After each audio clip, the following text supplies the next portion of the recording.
Welcome to Boss Talk, where we talk about selling businesses. My name is Jim Parker. This is my business partner, Carey, Sobel.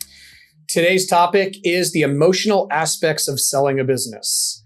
Selling a business is not just valuations, financials, due diligence. This is something where a business owner has poured their heart and soul into a business, and they're talking about turning the page to the next chapter. They're talking about letting go.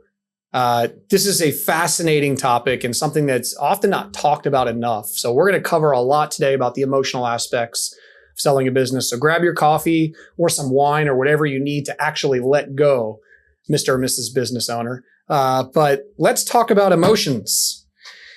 They always say don't get emotionally attached to a deal. And I wanted to start today talking about a fallacy I have that is also probably a good thing. I get emotionally invested in my clients. I do too. And we've talked about this before. We build relationships with our clients as they're selling a business because for us, we make money when a business is sold. So we look at it as a asset that transfers hands from seller to buyer, and then we get a commission. But that seller has a different story.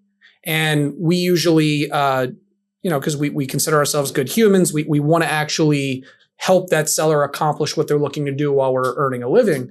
But it's a very emotional process, and we get emotionally invested in the emotions of our sellers. Yeah, we do. And, I can talk for myself, and I'd love to hear your feedback. But, when I'm engaging with a seller, I'm selective on what businesses I take to the market, and there's many reasons for that.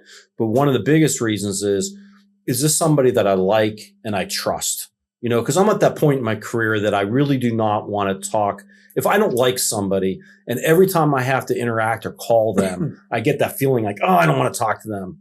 That's not somebody I want to work with. Yeah. You know what I mean? Life is too short. I want to work with people that I like and that like me, and we enjoy through the process. So I'm already going into the engagement when we go into the listing, liking them.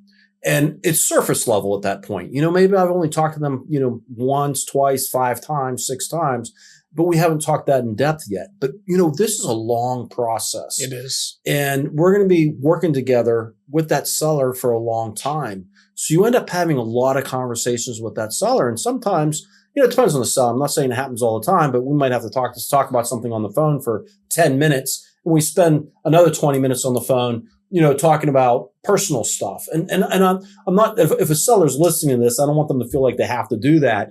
But, I love working with those kind of sellers where, it turns into a friendship. And a lot of the business owners that I've worked with over the years, they're friends at the end of the day. And I stay in contact with them, and I really like them as people. And, I think they like me as well. This is usually their biggest asset. The biggest sale that they're ever going to do, the most money that they're ever going to receive at one time. And so they're very emotionally, charged up. And, I think it's important that you build that kind of relationship. And I actually think that when a business owner is thinking about selling their business and they're in contact with intermediaries, that they are not only looking to make sure that they're seasoned and they're experienced and they know what they're doing, but do they like that person? Mm-hmm. And, are they genuine? At the end of the day, and, because you don't want to find somebody just faking it. And I'm not saying you have to be best friends within a couple phone calls, but do you enjoy talking to that person? And when you go through the process, obviously, sellers will say that it's not an emotional process to them. It is, one way or another. But if their emotions are running wild, it can cloud decision-making. It can materially impact the way that they negotiate. It can hurt objectivity, if you're looking at different things in a different manner when you're emotionally charged. But for a seller, why does it feel personal? And the obvious reason is they birthed this business, right? So, or they bought it, but most times they probably started it, but they've poured their blood, sweat, and tears, their time, sometimes their 30, 40, 50 years of their life. So why else does it feel personal to them? Well, and I want to touch on that before I move on. It's that what you were talking about, Carey, is that they have given birth. Like if they started that business from scratch, you ask an attorney is going to tell you that when you incorporate, you are creating a living entity. Mm-hmm. It's considered kind of like a person legally. And So it's like giving birth to a child. Yeah. And, you go from that birth of that child being in the business in this case, and you're raising that child all these years. And in the beginning stages of starting that business, the amount of hours that a business owner puts into getting that business started, the sacrifices they make, and they're not getting that much money back those first several years, so they're putting a lot into it. They're not getting much back. And they keep themselves driving that entrepreneur spirit that is what's driving that they're seeing the future, and they're just keep pushing and pushing and pushing. And they a lot of business owners, their business is their baby. Yeah. And I know we say it all the time, and people talk about it that way, but it is. It's their identity too. And it is their identity. People have associated that business owner with that business for decades, sometimes even longer. That's how people know me. Yeah. Their friends know them. It's not just their employees and their customers, but their family members, their friends. Hey, we go to a party, you go somewhere social. What's the first thing somebody says after you introduce yourself? What do you do? Yeah. Well, I do this. And if you're a successful business person, it's kind of like that, and it becomes your identity. Yeah. Well, and you already hit on, I think, what also makes it personal is relationships with customers, relationships with vendors, relationships with employees. These are sometimes deep-rooted relationships. I'm selling a business right now, and a person's worked there since the day the business has been around. Business has been in business for 35 years. Yep. And, a lot of times, the most successful businesses, it's because of the relationships that have been built over the years. Yeah. And that's a large part of what they're going to be selling. And that's another, issue for a video for a buyer. But yeah, it's their identity, like you're talking about. It's the relationships that they have established with everybody. And then to sell your business and to walk away, you're walking away from your identity. You're walking away from, I don't want to say the friendships, but you're not going to be talking with those people as much as you used to be. It's just granted. And I think that that's why it's very important, whether you're a business owner looking to sell your business to retire, or you are working in the corporate world and you're looking to retire, you already have to be thinking, what are you going to be doing when you retire? Mm-hmm. The last thing you want to do is retire or sell your business and retire and be like, okay, what do I do now? And you're gonna be like, what am I going to do with all this time? And you should already know, what is your life going to look like after that? Are you and your spouse going to travel? Are you going to spend more time with the grandkids? Are you going to golf more? Are you going to join a photography club? I mean, whatever it is, you have to have in your mind what you're going to do when you retire. Before you actually retire. Yeah. And it may change, but you need a starting point. You need some type of plan, or you're going to drive yourself crazy. Yeah. And let's talk about the emotional roller coaster that sellers go on. I think there's a couple particular emotions that I wrote down that sellers go through that change from day to day. Mm-hmm. But I think initially, maybe not initially, but there is definitely a period of time where excitement is there. Mm-hmm. Where's the excitement of selling my business, the excitement of cashing out and getting rewarded for what I did, the excitement for not having to go into the office or work, new opportunities, financial freedom. I have a couple other ones, but what do you think? Well, give me an emotion that besides excitement. I think that through the sales process, there's a lot of emotions, ups and downs. So when the business first goes to the market, I guess when they first engage with us, it's more of like the unknown. You know what I mean? Like, what's going on? I'm not sure if I really want to sell now. How much can I get for my business? What's it going to look like? And that's more of like an unknown, exploratory thing. But then they make the decision, yes, I want to sell. I want to go to the market. When it goes to the market for the first time, that can be a very, very exciting time for the seller, because the seller's getting all this attention if it's being done right. If it's being done right, you've got a lot of buyers that are inquiring and buyers that are begging to talk to you.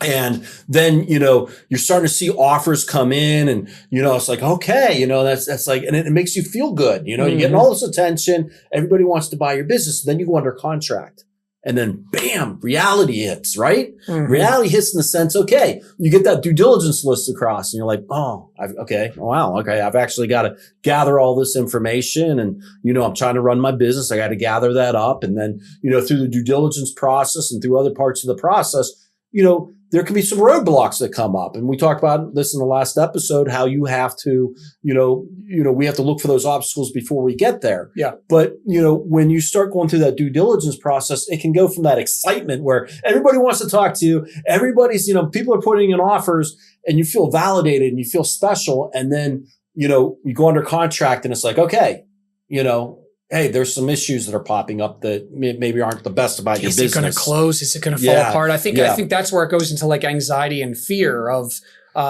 did I over or underprice it? What am I missing? Are they going to walk away? Do I have a customer that's going to leave? There's a lot of things to worry about during due diligence. And I think that's a perfect time because I think anxiety and fear come up quite a bit, but I think they're probably at their heightened amount during the due diligence phase. I think second guessing is a big emotion too. You're second guessing what you just said, second guessing about, did I price it too low? And you just got to remember, no, if you're working with a good business intermediary that's being clear with you on how they priced your business, how they came up with the price, the strategy, that you should be real, you shouldn't be second guessing that. And then the other second guess that you a lot of times see is the seller's like, should I actually be selling, and those are conversations that you should have whether it's us or your business, you got to be having with your business intermediary and your spouse. If you have a spouse, and be talking about that, you need to be pretty clear up front. Yeah, I definitely want to do this and make that decision and through the process. You just need to know you might come across instances where you start second guessing it. And, I just say, have a coffee or have a beer or whatever it is, glass of wine, and, take a weekend off and just really reflect. And usually they come out on Monday and they're like, yeah, no, you're right. Because you get so clogged and all this stuff's coming up here and you're clouded. Sometimes during that due diligence period or once you go under contract, when you're second guessing, it's best just to take a day or two off from not just from the transaction, but from work itself, enjoy yourself, decompress. And then usually sellers are like, on this all the time. They're like, yeah, I'm ready to go back. Being charged and overwhelmed is an example of before you kind of calm them down. And I think another emotion, when the deal is typically done is like grief or a sense of loss. Yeah. Like we talked about your identity being gone or something that you've done for so long that you don't have anymore, regardless of it being a financial reward in it, just something that you do day to day. I have a seller right now that's considering the sale of his business, and the guy loves to work. I mean, his business runs without him and he's the first one in, the last one to leave. He just likes to be there and he can't give it up. And he's got grandchildren around him that he wants to spend time with, but he can't give up his other grandchild or his baby, which is his business. Well, that's what I said before. You need to go into this already knowing when you retire what you're going to do after you retire. Yeah. And I think it's important to look at it from a 3-spoke process. What are you going to do that's going to keep you mentally charged and challenge you mentally? What are you going to do that is going to, keep you physically engaged in life? Whether it's golf or tennis or racquetball, whatever it is, what are you going to do physically? It could be working out, whatever it is. And the third prong of that is, social, because I think that I look at the people that it used to be, when we were little kids, or at least I'm a lot older than you, but when I was a little kid, you looked at people that were like 65, 68, and you thought, oh my gosh, they're so old. And they would retire and they would just sit there in their rocking chair and watch TV all day and that would be it, And I think a large population that we're looking at from retirement age is that they're so much more, I don't know. Like my parents, my dad is 85. My mom is 82. They're in fantastic, fantastic shape, but they're not sitting around watching TV all day. They're doing all this physical stuff, not hard physical labor, but they got all these activities that they enjoy doing that keeps them physical. And they do all these activities that keep them mentally charged. And then they socialize a lot. And I think if you got those 3 prongs, you're going to live a very, very long life. What was the first? The second prong was something to do. The third prong was your social circle. Physical, mental, and social. I think those are the 3 things that you should concentrate on. And I think a way to summarize that too, and this was something that I was writing when I was doing notes for this, is like your why. You got to figure out what is your why. Because a lot of times people's why is their business. Their why of why they do what they do and why they're on earth is to provide their services or their products. So if you're not doing that anymore, what is your why to exist? And sometimes it's in the form of social, physical, whatever, giving back. So why are you here now? Yeah. And what are your goals? And I think is continue to have those goals. Purpose. Yeah. Like, my mother, she she started painting after she retired. She never painted or drew or anything. And then she retired. She started drawing and painting. And she wasn't very good in the beginning. She was okay. Did you tell her that? Fast forward, no way. But 15, 17 years later, she's now she's really, really good. Yeah. And she's constantly striving to get better and better. My dad is striving to get better at golf and striving to and I think it's important to have those goals. And preparing emotionally for sale, that's a huge part of it. What are you going to do after having your goals? I think another thing is accepting the fact that it's going to be emotional and it's okay to grieve and it's okay to have a roller coaster of emotions. To be second guessing. And you know what, Jim? That's a big part of what we do. Yeah. We tell them that we're kind of a pseudo therapist to some level. We are. Right? I mean, there's times where there's a head that's hitting a deal and we talk to the seller or we talk to the buyer and we're like, this is a part of the transaction. Let's talk through this. How does this affect you personally? How does this, change the plans that you had post sale because we have to change this term or this price point? We have to walk through that process. So, we encourage them to be prepared that it's going to be emotional. But I think, if you're a seller and you're going into this process, I think you need to prepare yourself to know that it's going to be an emotional process. Whether you're an emotional person or not, whether you forecast emotion being involved, it will be involved in some way, shape, or form. And I think that, I think we should talk about this kind of a scenario too, Carey, is that, we're looking at a situation right now in our country, and this is according to Forbes magazine, 40% of all business owners were born before 1964. So 4 out of 10 business owners born before 1964, you're looking at people that are 60 years old and older. And so, I talked to business owners that are like 70, 75 years old, and they're like, yeah, I want to sell, but I'm not quite ready because I don't know what I would do post closing and and they're afraid to give it up. And this is the one thing. And I don't want to talk anybody into selling their business. They have to be ready to sell, but you also have to think about your loved ones, because usually that is your biggest asset that you own is your business. Sure. Usually. And if something happened to you, because as you get older, there's risks that come involved that you're more likely something might happen. And if something happens to you before you can sell your business, your family members are now coming into the business. How are they going to be able to operate that business? How are they going to run that business? Or are they going to have enough time to sell the business? So now you're taking your biggest asset and you're putting it at risk for your family. And if something happened to you, your family now has nothing, is never going to see a part of that. And if you're married, and your business is worth a couple $1 million, and then you pass away, unfortunately, I hate to say it, you pass away, you're in a situation where your spouse run your business? Your spouse probably can't run your business, run it like you would run it at least. And do they even want to run it? And are you going to have enough time to sell it?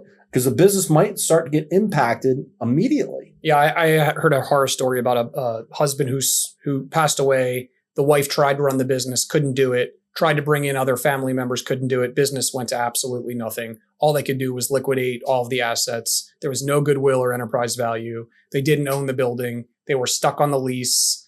So instead of coming out of it with financial security for the family, they inherited debt and lease obligations and different things. So mine wasn't as bad as that, but a few years ago, I had a business where the husband passed away, and it was in a blue collar type industry.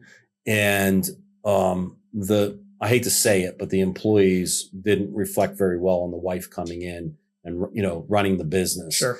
And we ended up selling the business, and we had to sell it super quick. And one of the biggest obstacles that we had to overcome with that is there was not going to be anybody that was going to be able to train the new owner. And tough pill to swallow for a buyer. And yeah, it is. And a lot of the knowledge is no longer there.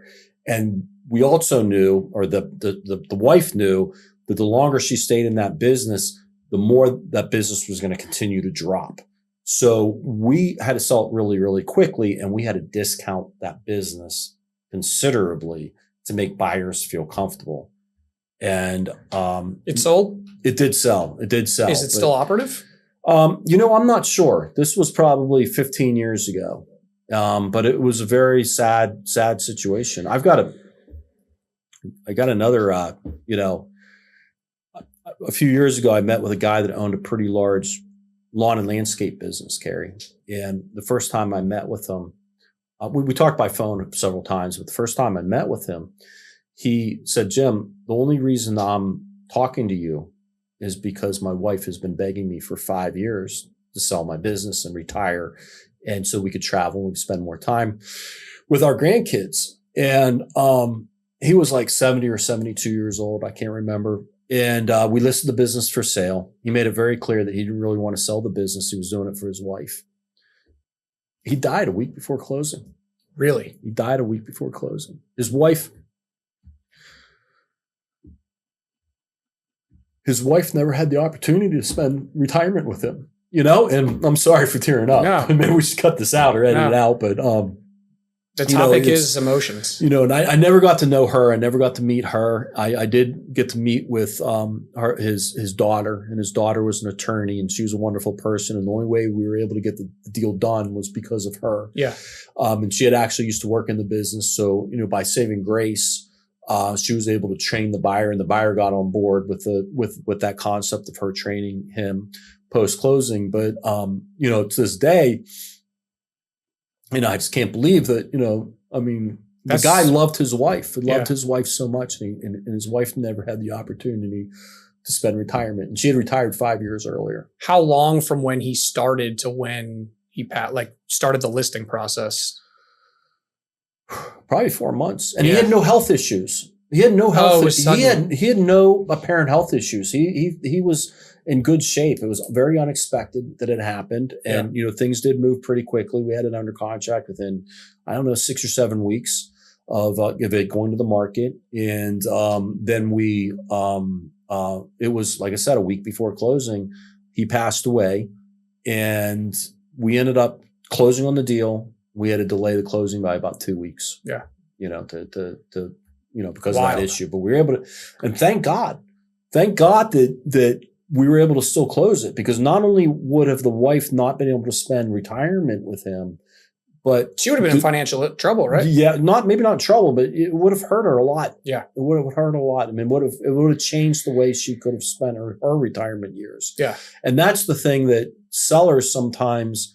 And again, I don't want to like force anybody to sell their business. They need to be ready to sell their business, but they need to start thinking about their family and their wives, and what would happen to them if something passed away. Yeah.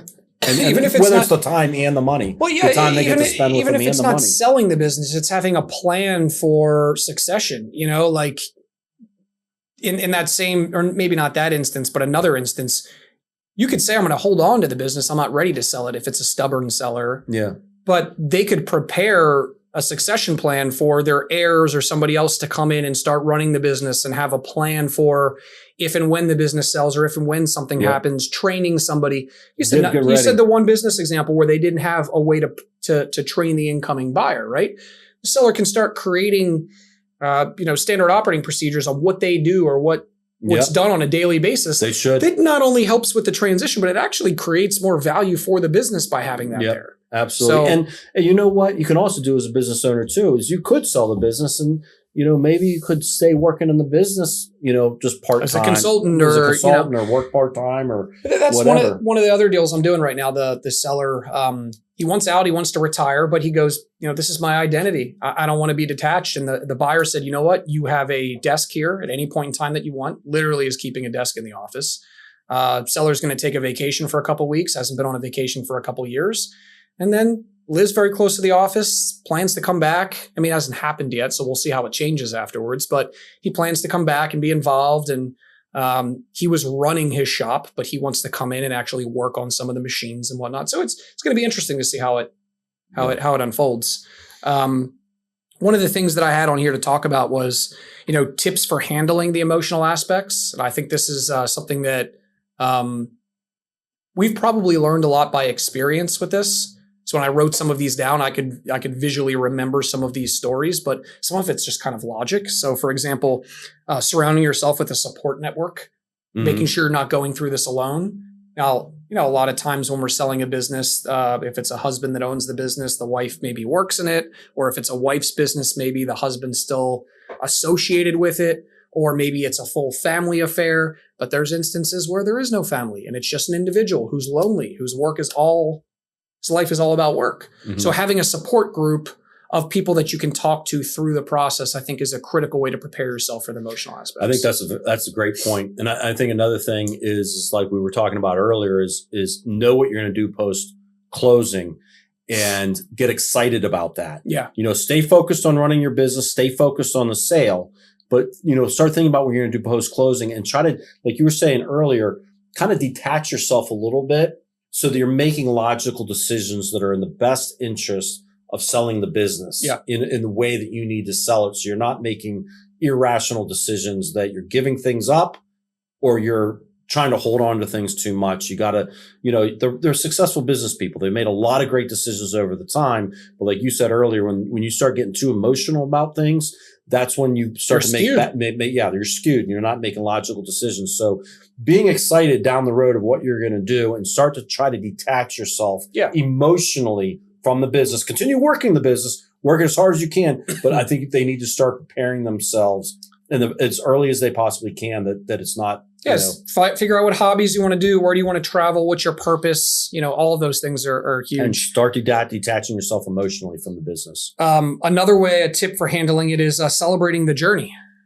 Sometimes you're tunnel vision on just driving the business forward. So take a step back, think about the things that you've accomplished.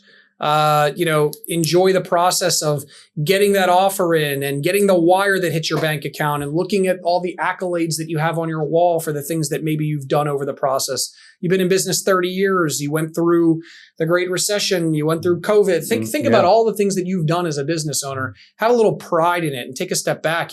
Most entrepreneurs are so bullheaded and focused on what's next, but what about what you've accomplished? Yeah. Enjoy. Yeah. Enjoy. It's funny. Last week I was on the phone I was on a video call with a seller. I sold his business. It was a really, really large lawn and landscape business. He sold it a few years ago. Maybe it was before COVID. So it had been at least 5 years ago.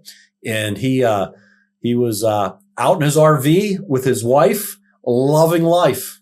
They had parked over near a beach in California. He's from Florida. He parked his RV and he was traveling over there for a couple months. They had just gotten done seeing some family and they were out in the RV and he was showing me around his RV and outside the RV and their view of the ocean. And I'm like, are you enjoying retiring? He goes, Jim, I'm loving it. I'm loving it. I'm loving it more than I've ever loved.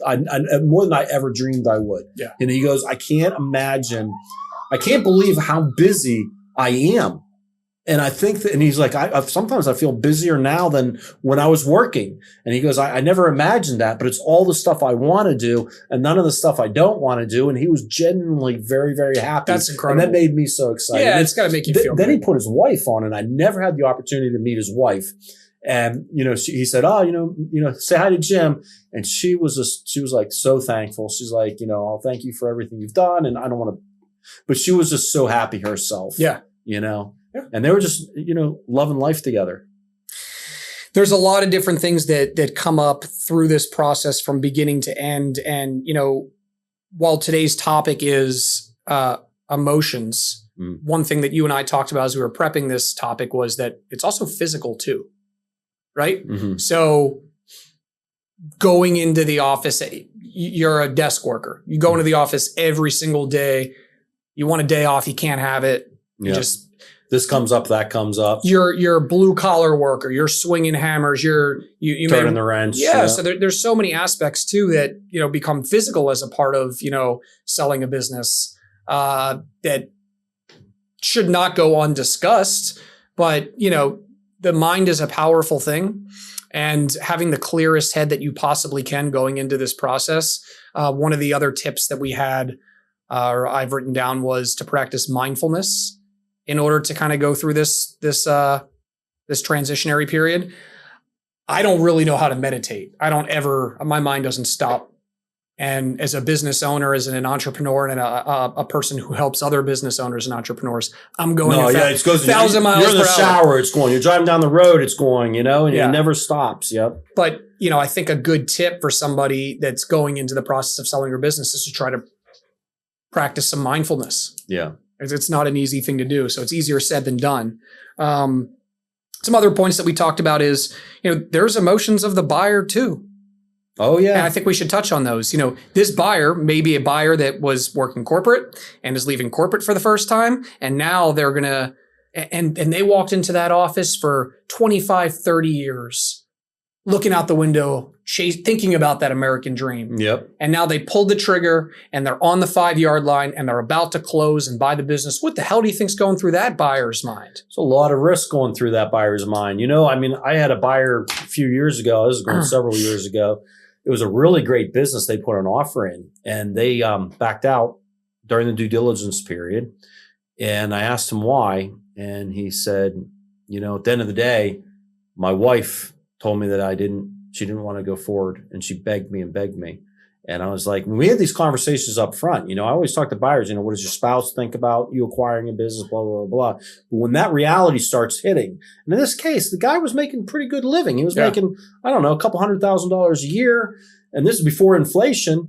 He's got a 401k. He's got a dental plan. He's got health insurance. He's got a couple young kids. He's got all that security, and then he's buying a business. It's a huge step. Yeah. It's a huge step. It's a lot more risk. And, you acquire a business a lot of times for a couple of reasons. One is that you are hoping to do even better, build the business and make even more money. And, when you're looking at that, usually the only way you can take the next step up to make more money in whatever you're doing is take a risk. In this case, buying a business. If you're a business owner and you want to take the next step up, you probably have to invest in maybe more employees, more equipment, whatever it is. But in the buyer's perspective, it's a risk. And the other thing, another reason why buyers buy businesses, because they want to have more control of their time, that they are not being dictated to. And they think that it's all, roses and sunflowers. And then all of a sudden you're sitting alone running the business yourself, without a confidant or a partner sometimes. And it's a little lonely up at the top. No, it is. And this leads me to something else too, Carey. This is kind of getting off subject. This isn't something we talked about, but it is emotional for the buyer and it is emotional for the seller. And a lot of intermediaries and people in our field, they come from the perspective of, we should keep the buyer and the seller apart, and our philosophy is different. Large time why buyers putting an offer in is not that they just like the business, but they like the seller and they trust the seller. And for the seller, a lot of times they accepted that buyer's offer over other buyers' offers. It's not just the price and the terms, but because they like the buyer and that buyer is going to take over the legacy and da-da-da-da. And then you go under contract and then fast forward, you got 90 days before you close. And a lot of business intermediaries, they just want to keep the buyer and the seller apart during that process because they don't want to cause any friction. I come from the opposite. Let's have those bi-weekly calls, Zoom calls. We can jump on the call or Zoom call or phone call. I prefer Zoom calls. Jump on the call. Buyer gives an update on the business. The seller gives an update on the financing, maybe ask some ask some questions to the seller that they might have. But I want to keep that relationship going, because it is emotional for a seller, it's emotional for a buyer on their own individually. And when you bring them together, it's kind of like they're seeing each other's goals. They kind of see where each other's coming from and they understand each other. And also when an issue does pop up and we have to overcome those issues, the buyer and the seller are more likely to work through those issues together that are benefit for both of them or, detriment to each one of them, more willing to work through that because of that situation. And a disclaimer to sellers as they're going through that process, as we encourage, communication that you had brought up is sellers shouldn't take it personal when buyers are asking deep questions about the business. Yes. Private questions. Buyer is potentially pledging their home, spending a bunch of money, buying a 30-year history that they know really not much about. I'm just picking 30 years, but they're buying a business that only that seller knows all the skeletons, knows everything. So if a buyer's asking those questions, they shouldn't take it offensively. They should take it as typical diligence that should be done. Carey, I think that's shouldn't take it offensively. Carey, I think that's a great point because that does happen. Yeah. Where, it's a seller's baby. They started this business from scratch. They worked it all these years. And here's these buyers, even before the contract. The buyers are asking all these, questions, and the seller's like, well, you're questioning my business, my baby. Mhm. You know, I mean, it's like having having kids and somebody questioning things about your kids, and sometimes the sellers get a little offended, and Sure. they got to understand you can't, like for the reasons you talked about. Yeah. It is an emotional process to sell a business. We've touched on a good portion of things, but there's so many things that we haven't even hit on yet that are involved in stimulating non-objective aspects of a deal, the emotional aspects of it. And I just encourage all sellers to prepare themselves as much as possible going through this. Build that emotional team around you, whether it's your spouse, other family members, a best friend. Let them know it's confidential. Yep. Carey, I know we're going to wrap it up soon. I just want to say this. I remember this is a couple years ago. I was sitting at a closing table. This is before COVID, when we did closings in person still. And the seller, great guy, loved this guy. He was a blue collar guy, big, heavy, burly man, like a man's man, burly, tough guy. Nice as hell, but just a burly guy. Yeah. Blue collar worker, loved the guy. At the closing table, he started tearing up. I never thought a guy like that would tear up. Mm-hmm. And I don't want to say his name, but I was like, "Hey, Joe, you want to step outside?" And we walked outside of the closing, and I was like, "Are you okay? Are you okay?" And I'm thinking in my head, like, man, he's gonna back out. If he backs out, like, I don't know what to do, because we're sitting at the closing table. The buyer could sue him for non-performance if they wanted to. The attorney's there, the lender, it was an SBA loan, like all these people put all this stuff in there. But the only thought that came through my head was, after I said, "Are you okay?" I was like, do you want to go through with this? And if he would have said no, I don't know how I could have responded. Yeah. But I genuinely wanted, from person to person, I just wanted to know where he sat. I'm like, "Are you?"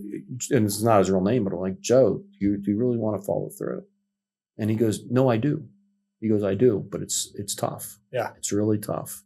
He goes, "This is like my whole life," and and he was a burly guy too. That's a perfect story to kind of like sum it all up. It's you never know. And I bet you through that entire process, I'm making an assumption here, that big burly guy didn't really show too much emotion through the whole process. No, he didn't. Yeah. He didn't. No, ever. And that's why I'm saying the people that start this process, and they're like, it's just a thing, it's an object, no matter how long, I just want to move it up. No, if you put your blood, sweat, and tears into something, there's something inside of you that changes for the better or for the worse when you sell it. But you got to prepare for it. That's it. And the more that you can prepare for a sale, don't leave preparing emotionally for the sale as one of your to-do items when you're considering the sale of your business. Absolutely. And Carey, before you wrap it up, I just want to say this to all the viewers out there. Our topic today was about the emotional aspects of selling a business. I think it's really important we covered that topic because it is very emotional, and you need to be aware of that up front.